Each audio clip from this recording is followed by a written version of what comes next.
एक दिन एक पथिक ने सरिता से पूछा कि सरिता, तू इतनी छोटी है, फिर भी तेरा जो जल है कितना मीठा है, कितना तृप्तिकारक है, और वो सागर इतना बड़ा है, इतना विशाल है, फिर भी उसका जल खारा क्यों है।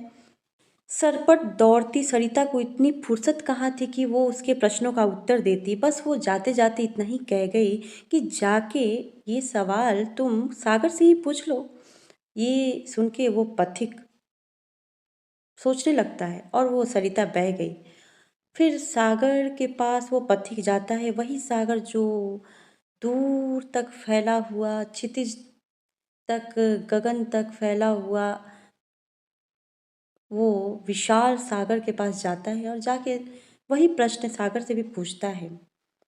सागर कहता है कि पथिक, मेरी बात तुम ध्यान से सुनना।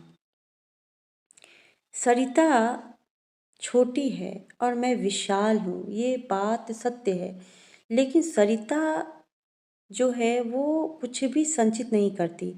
वो एक हाथ से लेती है तो दूसरे हाथ से देती है। वो सदैव देती रहती है, इसीलिए वो दिन रात दौड़ती रहती है, वो रुकती कहाँ है। और मैं जो हूँ वो बस लेता रहता हूँ।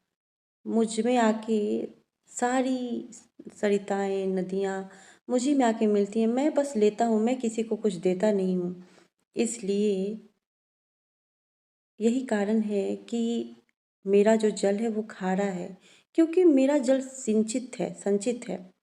और सरिता जो है वो बहती रहती है, देती रहती है, इसीलिए वो मीठी है, उसका जल मीठा है।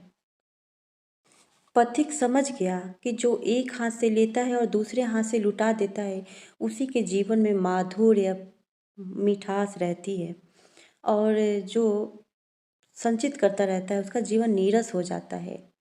जीवन में चाहे प्रेम हो, पैसा हो, जो भी हो, मान हो, सम्मान हो, जो भी हमारे पास है, यदि हम एक हाथ से ले और दूसरे हाथ से बांटते हैं तो हमारा भी जीवन सरिता की तरह ही निर्मल, मधुर्य और मिठास मीठा हो जाएगा। और जब हम केवल लेते रहेंगे, संचित करते रहेंगे, तो हमारा जीवन भी उस सागर की तरह विशाल तो हो जाएगा, लेकिन खारा हो जाएगा, मिठास नहीं रह जाएगा, हमारा जीवन भी नीरस हो जाएगा। तो एक हाथ से देते रहिए, एक हाथ से लीजिए तो एक हाथ से देते रहिए, तो जीवन मीठा हो जाएगा। राधे राधे, जय श्री कृष्णा।